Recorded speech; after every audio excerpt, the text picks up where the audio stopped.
আসসালামু আলাইকুম বন্ধুগণ, আপনারা ব্যক্তি মিল্লা কেমন আছেন, কেমন ঈদ কাটলো সকলে জানাই দিবেন আজকের ভিডিওর মধ্যে। আর আমি তো খুবই ভালো কাটাই এলাম, এই যে কয়টা দিন গ্রামে থাকি এলাম কাটাইলাম। আর অনেক গ্রাম থেকে আয় পড়ছে, আর গ্রাম থেকে কি লইছি সেগুলো জিনিস অনেক দেখামো।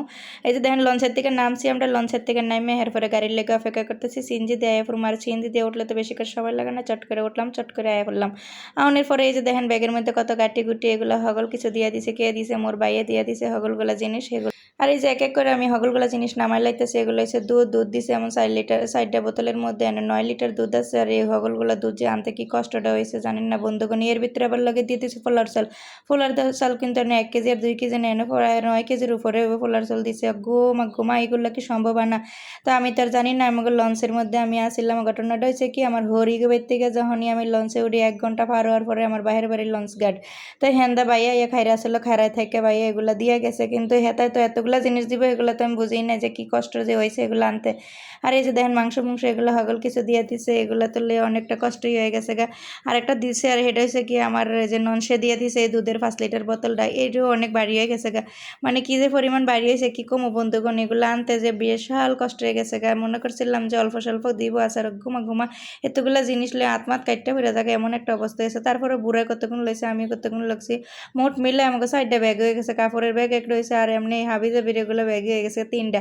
তাই যাই হোক ফুলার চালগুলো মোটামুটি ভালোই পড়ছে, এত একটা খারাপ না। এগুলো নিজেকে ক্ষেতের ফুলার চাল, এগুলো খাইতেও কিন্তু বেশ মজা লাগে, একার কিনা ভালোটার থেকেও অনেক টেস্ট হয়। আর চিকেন চালটাও কিন্তু অনেক সুন্দর জর্জরা হয়, ভালোই লাগে খাইতে। হ্যাঁ আবার লয়ে নিলাম কতগুলো ইসা মাছ, আর ইসা মাছটিকেও কিন্তু বাইর থেকেই আনছে সাতপুরের ইসা মাছ। আর যদি না আনি তাহলে তোর মনে করেন ভালো লাগে না, এত টাটকা ইসা মাছ। মনে করেন বেশি একটা ছোটও না আবার বেশি একটা বড়ও না, সাইজটা মোটামুটি সাইজ। এই ইসা মাছটি বেশি মজা লাগে খাইতে। এগুলো কিন্তু 1000-1200 টাকার নিচে না। তাই যাই হোক, এগুলো 1 কেজি মনে হয় 800 টাকা দিয়ে আনছে। বুড়াই 800 টাকা পাইয়া 1 কেজির উপরে ছিল, বেকার বেড়ার থেকে ব্যাগটি লয়ে আয় পড়ছে।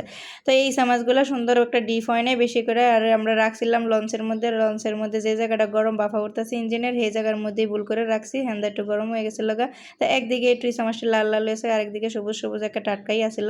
তো যাই হোক, এই ইসা মাছটি সুন্দর করে ওখানে ধুইয়া লইলাম, ধুইয়া সুন্দর করে এগুলার প্যাকেটিং করে রাখা তুমি ফ্রিজের মধ্যে। মানে হগল যা জিনিস আছে সবকিছু আমি মোটামুটি ডিপ দেখছিলাম, কিন্তু দুধগুলা বেশি একটা ডিপ আসিল না। নিজেকে গাইয়ের দুধ আসিল, এগুলো দোয়াই লগে লগে দিয়ে দিছে। আর কিছু আগে ডিপের আসিল, মিলাই জিলাই দিছে। তারপর আমি টেনশন আসছিলাম, মনে করছিলাম যে আইতে আইতে মনে হয় এগুলো মনে হয় সবই যাবো গইলা বা নষ্ট হয়ে যাবো। কারণ না, হগলগুলো দুধের বোতলেতে একটু একটু করে লইয়া এবার আমি হগলগুলো জাল দিছি, দেই সব ঠিকঠাক আছে কিনা। না মাশাল্লাহ সব ঠিকঠাক আছে, সুন্দর করে বোতল করে দিছে। বুড়ারে কইছে একটু বোতলে বইরা দিতে, ছোট ছোট বোতলে সাইকা সুন্দর করে বুড়ায় বইরা এরপরে ফ্রিজে রেখে দিছে। আল্লাহর মধ্যে কিছু হয় নাই। তো এই তো আজকের ভিডিওটা ছিল। আজকের ভিডিও আমি আনি শেষ করে দিলাম। যদি ভিডিও ভালো লাগে অবশ্যই শেয়ার করবেন, লাইক দিবেন, অবশ্যই একটা কমেন্ট করে জানাবেন কেমন লাগলো। আল্লাহ হাফেজ।